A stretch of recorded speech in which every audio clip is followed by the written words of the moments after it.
There's a story most people in America grew up hearing.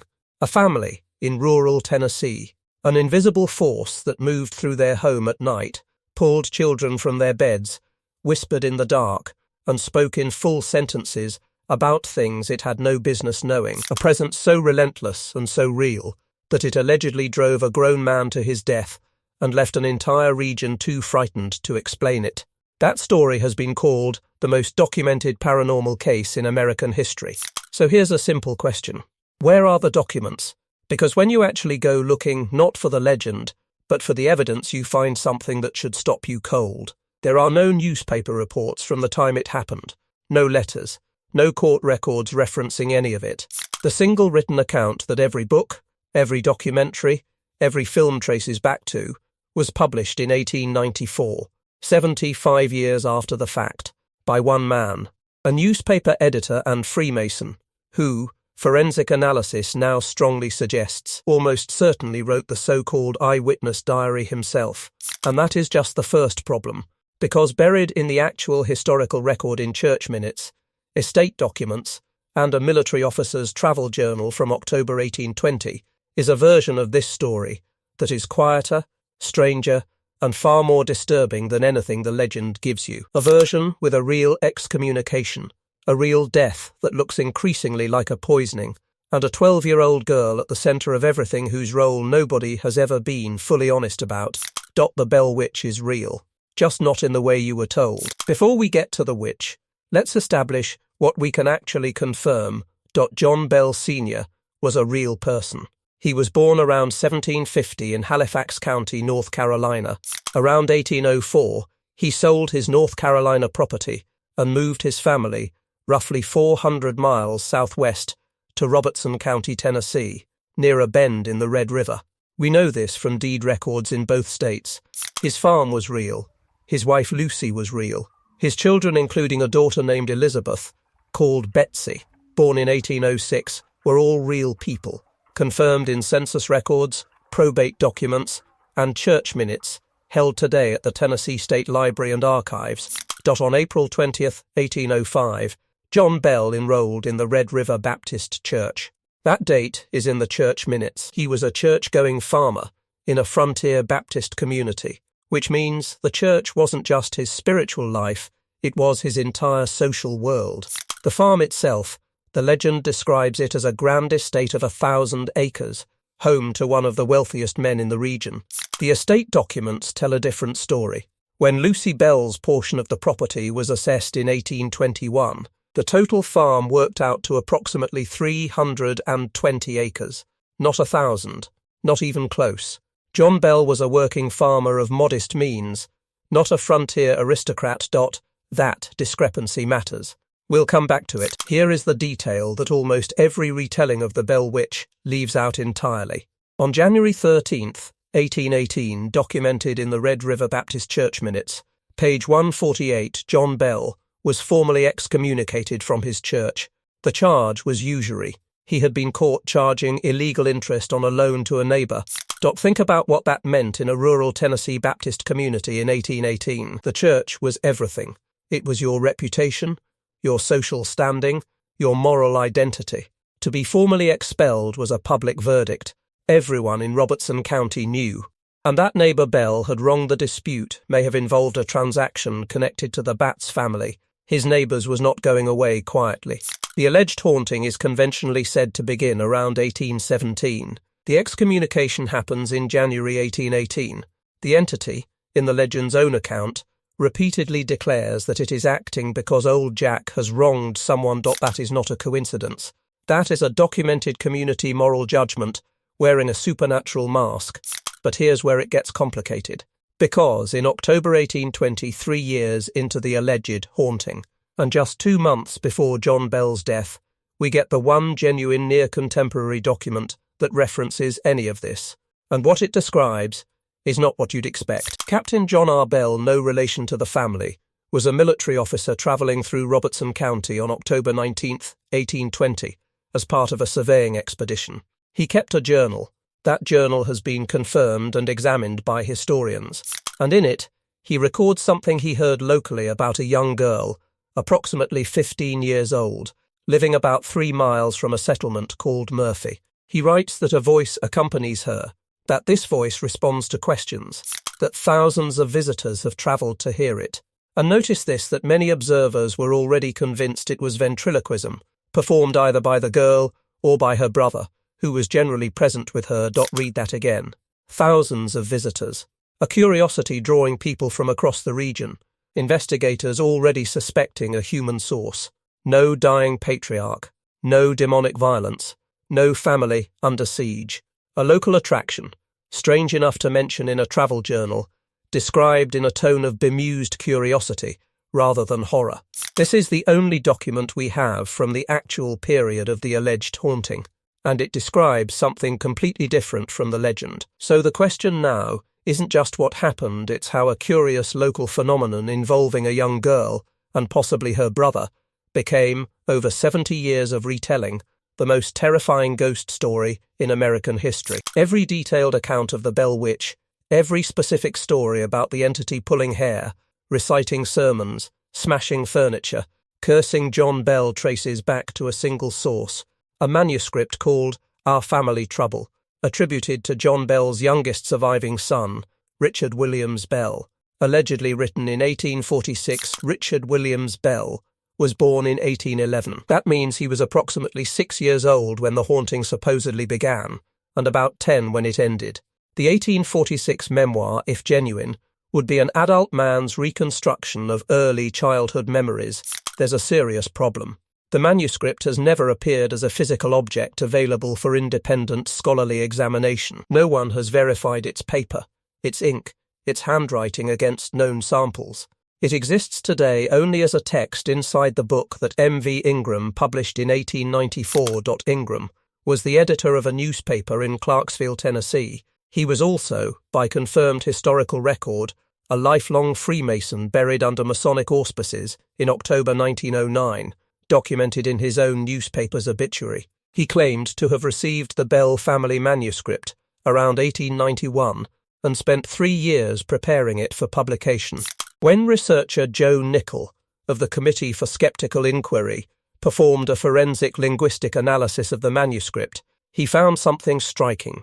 The Bell text and Ingram's own confirmed writing shared nearly identical vocabulary, including unusual words and phrases that appear in both phrases like high carnivals to describe the events, and descriptions of John Bell as someone who paid as he went and was always forehanded. Both texts made the same grammatical errors, both scored at virtually identical reading levels appropriate for a trained newspaper editor, but anomalous for a rural farmer writing about childhood memories. And then there are the anachronisms.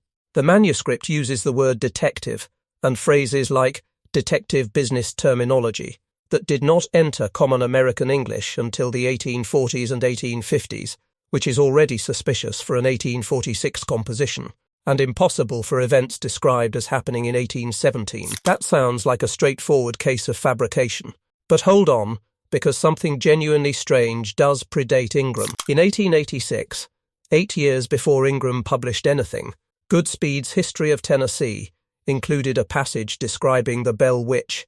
It noted that excitement had been so great that people came from hundreds of miles around, and stated that the events would not be disputed though no rational explanation was offered. Goodspeed was not writing folklore. He was writing a regional history, and he treated the Bell Witch as a real and widely remembered community event.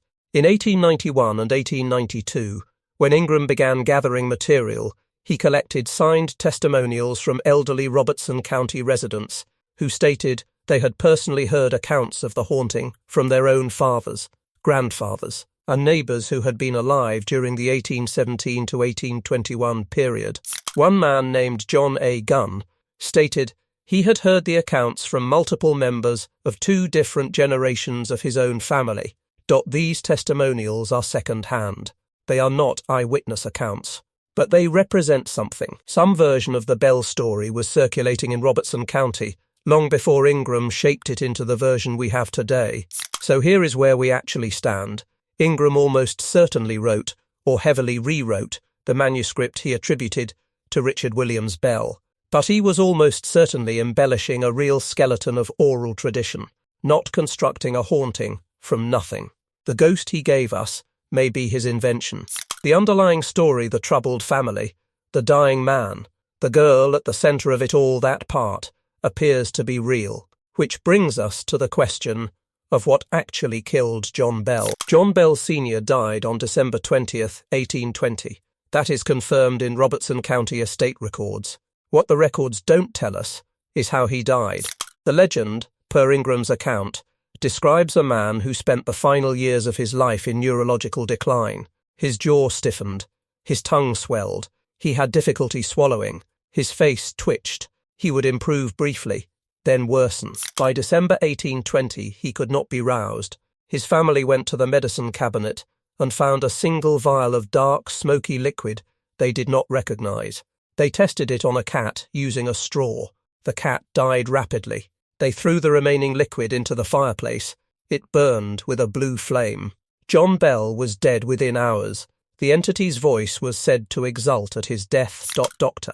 Megan Mann, an assistant professor of chemistry at Austin Peay State University, spent years analyzing this symptom profile against known toxicology. Her conclusion, the reported progression: facial twitching, jaw and tongue paralysis, trouble swallowing, cycles of improvement and relapse over approximately 3 years, is consistent, symptom by symptom, with long-term arsenic poisoning, administered in small doses over time, with a larger final dose. Here's the chemistry that makes this compelling. Arsenic was not exotic. It was a standard rodenticide found in barns across Robertson County.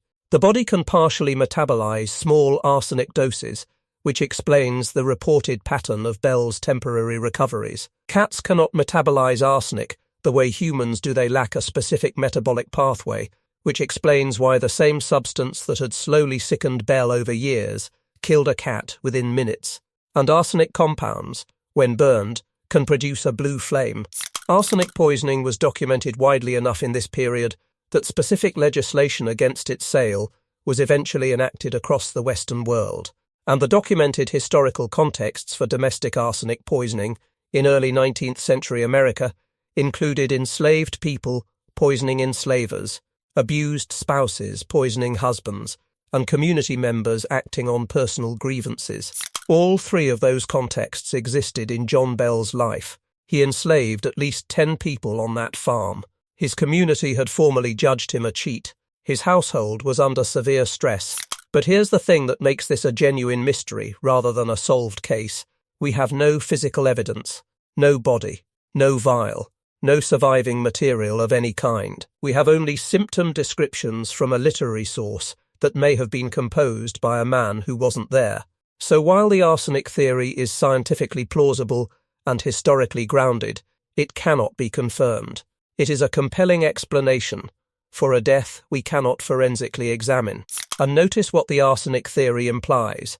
If someone was poisoning John Bell for 3 years methodically, knowledgeably, while living in or near that house, then the Bell Witch may have served a very specific purpose, not as a ghost, as a cover story. Remember that 1820 journal entry, the military officer who described a 15-year-old girl accompanied by a voice that thousands had visited to hear? Betsy Bell was born in 1806. In October 1820, she was 14. Close enough for a traveller's rough estimate. The entity in the legend was obsessively focused on Betsy. It physically attacked her. It opposed her engagement to a young man named Joshua Gardner. It seemed to know her emotional life with disturbing intimacy. Nanda Fodor, a Hungarian-American parapsychologist who analysed this case in his 1951 book Haunted People, noted that poltergeist phenomena almost universally centre on a specific person, typically a young adolescent, in a household under psychological stress. He observed that many of Betsy's own contemporaries accused her of being the source of the phenomena. Ingram himself, in Chapter 9 of his 1894 book, acknowledged this accusation was widespread. The 1820 journal entry specifically notes that the girl's brother was generally in her company. 2 people, possibly working in concert. The same journal entry that seems to confirm something unusual was happening also suggests a human explanation was being actively considered at the time. Betsy Bell later married Richard Powell, her former schoolteacher, in 1824. That marriage is confirmed in Powell's own cipher book, held today at the Tennessee State Archives. The entity in the legend had favored Powell as a match for Betsy over Joshua Gardner. If Betsy had any hand in creating the Bell Witch persona, she had created something that both protected her from a man she didn't want to marry and delivered her to the man she apparently did. That doesn't prove anything. But it's the kind of detail that lodges in the mind. Let's be precise about what we know and what we don't. John Bell Sr. existed, owned a modest farm, was publicly disgraced by his church for financial wrongdoing in January 1818, and died on December 20th, 1820. His daughter Betsy was the centre of whatever phenomenon attracted thousands of visitors to Robertson County during the period. The phenomenon was widely discussed by October 1820, confirmed in a military officer's journal. Regional oral tradition about the Bell Witch predates Ingram's 1894 book, confirmed by Goodspeed's 1886 history.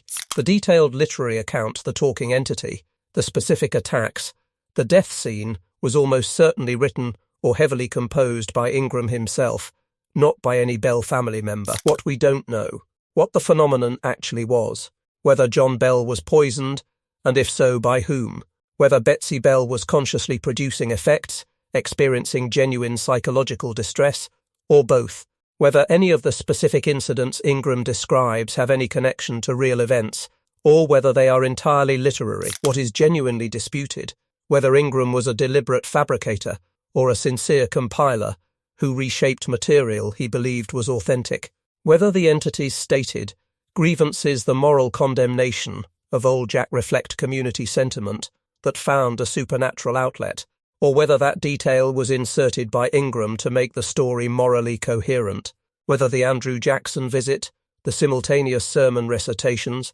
and the more spectacular claims are embellishments added to a real skeleton, or the skeleton itself. Here is what I think is the most honest framing. Something happened in Robertson County between 1817 and 1821. Enough people discussed it seriously enough that it became regional folklore within a generation and regional history within two. Whatever it was involved a young girl, a dying man, a financially disgraced patriarch, an enslaved household, a community in moral judgment, and possibly a poison that left no trace, and a story that was conveniently never investigated as a crime. The Bell Witch, as a supernatural entity, is almost certainly a literary creation. The Bell family's suffering, in some form, almost certainly was not. Here's the detail I promised to hold until now, the one that reframes the entire story. John Bell was excommunicated from his church for usury on January 13th, 1818. That is not legend. That is a documented entry in the Red River Baptist Church minutes, held in the Tennessee State Library and Archives. His community formally judged him, by name, in public record, as a man who had cheated a neighbor. The entity that allegedly haunted him declared, repeatedly, that it was acting because old Jack had wronged someone. The entity loved Lucy Bell, by all accounts, a woman who had no part in the financial wrongdoing. The entity singled out John Bell for escalating cruelty, while his health declined. And when John Bell died, the entity celebrated.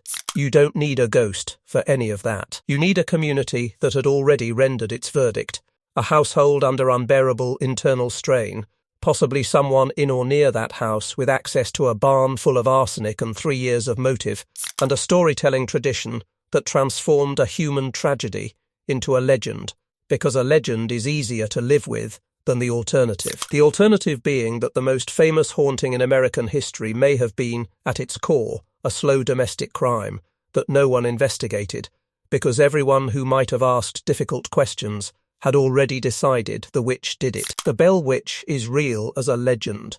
It is real as regional identity. The cave on the old Bell Farm property in Adams, Tennessee, added to the National Register of Historic Places in 2008, draws visitors every year, and that much is documented, tangible, present tense. The Bell Witch as a supernatural entity, as a speaking, physical presence that killed a man and shaped a family's fate. That version rests almost entirely on a document of deeply questionable origin, published by a Freemason newspaper editor 75 years after the fact, containing language that didn't exist when the events supposedly happened. What's real? The family, the excommunication, the death, the oral tradition, the thousands of visitors confirmed by 1820, the girl at the centre of it all. What's unknown? What the phenomenon actually was, whether John Bell was poisoned, who, if anyone, was responsible, what the evidence most plausibly supports, a household in crisis, a community in judgment, an adolescent girl whose role in these events was more active than the legend admits, a patriarch whose decline may have had a human cause, and a storyteller who gave the whole thing a shape that would last 2 centuries. None of that is as satisfying as a ghost, but it is, I think, more honest. And in its own way, the way of real human desperation, real community cruelty, real secrets buried under a farm in Tennessee. It's more frightening. Here's the question I want to leave you with, and I genuinely want to hear your answer in the comments. If you had to choose one explanation, Betsy Bell as the conscious source of the phenomena, deliberate poisoning of John Bell by someone in or near the house, community persecution following the excommunication, or Ingram's literary construction, built on genuine oral tradition, which do you find most credible, and what single piece of evidence would change your mind? If this investigation gave you something to think about, share it with someone who'd want to follow the evidence. Subscribe if you want to keep going, we're just getting started. 30 miles northeast of Adams, Tennessee, deep in the Appalachian foothills of Burke County, North Carolina, lights have been appearing above a mountain ridgeline for as long as anyone can remember. Indigenous oral tradition describes them. Civil War soldiers reported them. Geologists, photographers, and government researchers have all attempted explanations, and none of them have fully closed the case. Next time, we talk about the Brown Mountain Lights and why over a century of scientific investigation has produced more theories than answers.